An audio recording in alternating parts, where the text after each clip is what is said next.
Doris, the doctor said. Doris, do you know where you are? Certainly, Doris replied. I'm in a hospital. Good, good. Do you remember what happened? Doris furrowed her brow. Not all of it. No. I think there was an explosion? Yes, that's right, the doctor confirmed. You were very lucky, Doris. Your father's entire kitchen was destroyed by the explosion. It's a miracle that you survived with only minor burns. I supposed it is, Doris smiled. Do you know who I am? Are you my doctor? Doris guessed. That's right, I'm Dr. Mitchell. A pleasure to meet you, Doctor, Doris said politely. We've met a few times before, actually, the doctor said. You've been my patient for almost a week. Your memories are a bit jumbled. Oh, I see, Doris said. Well, that can't be good. You're in fine physical shape, Doris. Nothing to worry about. You're just a little confused. You had quite a shock to your system. Do you remember anything from after the explosion? No. Not really. I remember sirens and men lifting me onto, well, I guess it must have been a gurney. Then it gets hazy. That's all right. It'll come back to you. How about immediately before the explosion? Doris said. Well, I remember being at my father's house. I hadn't seen him in some time and I'd gone over for a visit. I don't remember the details, but I remember he wanted me to cook for him. I'm a professional chef, you see. A chef? The doctor said.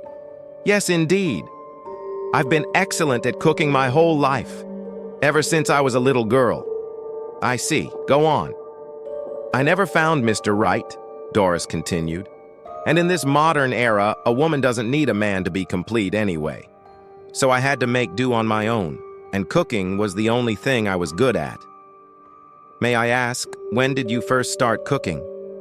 Well, Doris pondered, I guess it all started around the time my mother died. Once she was gone, my father insisted I start cooking for him.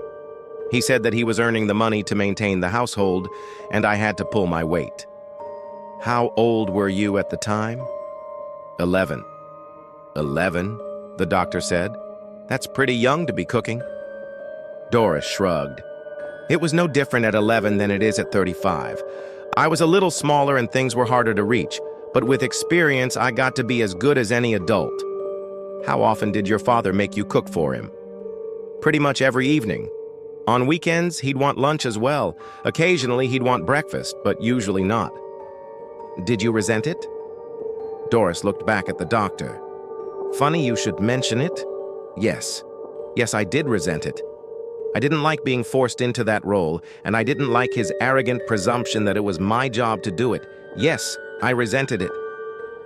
What did you do about it? The doctor asked.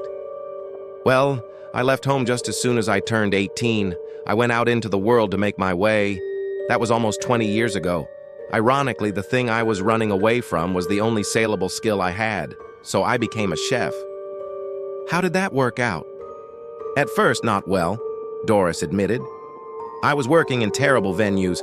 People didn't care about professionalism or presentation. They just wanted a quick meal and to be on their way. I hated it, but I pressed on. Then I learned how to market myself. I found the right places to advertise and made the right contacts. I started moving up in the world of cooking. There is no shortcut, I can assure you. Becoming an expert at your profession, be it chef or doctor, requires a lot of hard work. In time, I earned a name for myself. I became a commodity. People would call me and offer me jobs instead of me asking them. I started charging more and more, and people were willing to pay. I would do private parties, large groups, even invite premier clients and their friends over for a custom meal in my own home. After all, the business they got for me was well worth giving up an evening for. And during this time, the doctor said, you never visited your father? No, Doris said. I guess I still resented him, she said. Irrational, I know. But there you have it. Emotions aren't always rational. So, how did you end up at your father's house the day of the explosion? Well, I decided it was time to drop by, Doris explained. I figured I couldn't hold a grudge forever. It had been 20 years. Maybe things didn't go well for us back in the old days, but I was an adult now, and I figured I at least owed him a visit or two. He did raise me after all. And how'd that go? Well, like I said, the first thing he wanted was for me to cook him a meal. I'll be honest, it kind of made me angry. After 20 years, he hadn't changed. Not at all, not one little bit. I was pretty disappointed. So what did you do? I went to the kitchen, Doris said. What else could I do? He followed me in there. We chatted for a bit while I got ready to cook him something. It was a gas stove, and I must have inadvertently turned on the gas while talking to my father, then forgotten that I did so. Then I turned on another burner and tried to light it. That's pretty much the last thing I remember. Dr. Mitchell leaned back in his chair. Doris, can I ask you a question that may seem completely out of the blue? Doris shrugged. Whatever you like, Doctor. He took a deep breath, then let it out uneasily. Looking her in the eyes, he asked, What's the difference between a teaspoon and a tablespoon? What? Doris said, taken by surprise. A teaspoon and a tablespoon? What's the difference? A teaspoon is a spoon used to stir tea, Doris explained, while a tablespoon is used for other eating uses such as soups, custards, and desserts. Dr. Mitchell rubbed his brow. No, Doris. Teaspoon and tablespoon are both units of measurement used by chefs all over the world. Any professional chef would know that. Even ordinary people who cook at home know that. You're not a chef, Doris. You never have been. Doris snorted.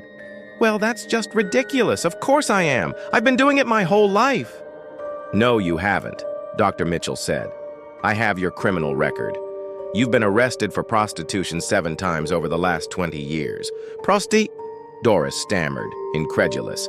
That's utterly absurd. You've obviously mixed up my file with someone else's. What kind of hospital is this? It's a mental hospital, Doris. You killed your father in that explosion, and you were trying to kill yourself too. No, Doris yelled, struggling at her restraints. That's not true. I'm a chef. You transposed sex with cooking. Ever since you were 11, it was a defensive mechanism. It was the only way you were able to survive. No! Doris screamed. But you were strong, Dr. Mitchell said. Stronger than he thought. Strong enough to run away, strong enough to survive by selling yourself, and strong enough to come back and get revenge for what he'd done to you. Nay, Doris groaned.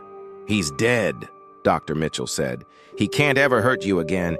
He's dead, and you killed him. You got revenge. You won.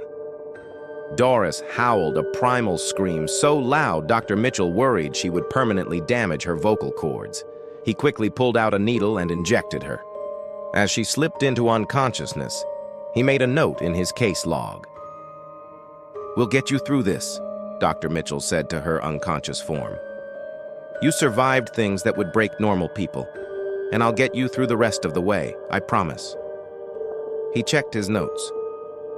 2 days ago, she didn't remember the explosion at all. Yesterday, she remembered the explosion, but not that it was at her father's house. Tomorrow, she'd remember more. He was sure of it. I promise, he said again, as he left her room and locked the door.